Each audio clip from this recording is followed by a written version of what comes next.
What if you're not the one making decisions about your life? Hey, have you ever considered that most of your choices might not actually be yours? That maybe fear is deciding for you? And what if you've been programmed that way without even realizing it? This is Frame of Why. And in this video, we're talking about how systems shape us through fear, who we are and what we desire. Think about it. Today, your attention is the foundation of the economy. Seriously. And what's the fastest way to capture it? Fear. Because that's what you react to immediately, right? And fear is the quickest shortcut to influence, because you respond to it. Messages like, you're falling behind, you're not good enough, you're not safe. These aren't random. These are business models. Capitalism, and many political systems too, if you look closely, aren't built on what you want, but on what you lack or what you're afraid of.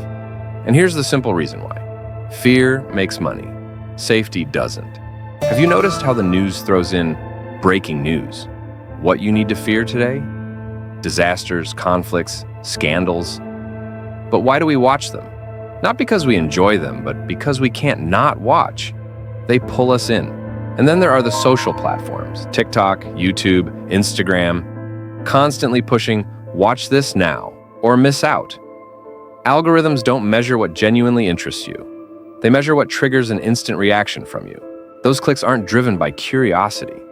They're driven by anxiety, by an inner compulsion. Content design is built on that. How to provoke immediate stress.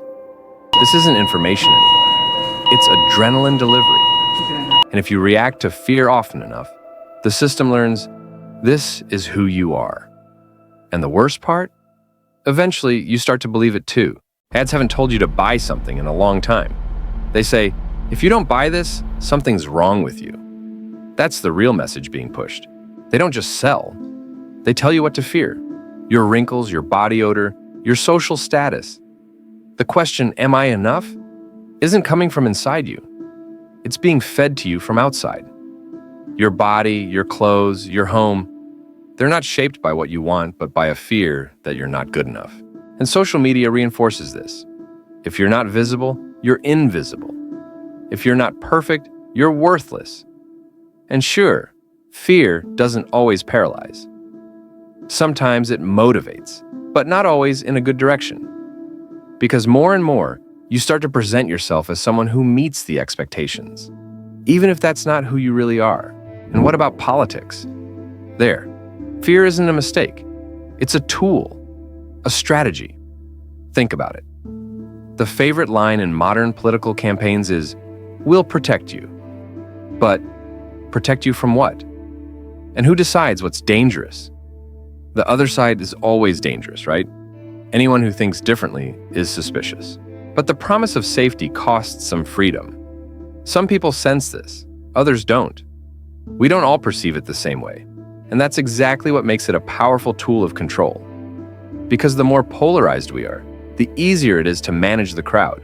So, when you say no to something, when you reject a change, is that really you? Or is it just a reflex that's been trained into you by the information environment for years? Most of our fears aren't truly ours. They just grew on us, like bad habits. When was the last time you noticed that a decision you made was actually a reaction to external noise? To manipulation? The question isn't whether you're afraid. The question is, who manufactured your fear? And can you recognize when fear is speaking on your behalf? So what can we do with this realization? The most important thing is to notice what's happening. The next time fear suddenly stabs into your gut, pause for just a moment and ask yourself, is this fear really mine? Or did someone plant it there without fear? If this made you think, leave a comment, and thanks for being here.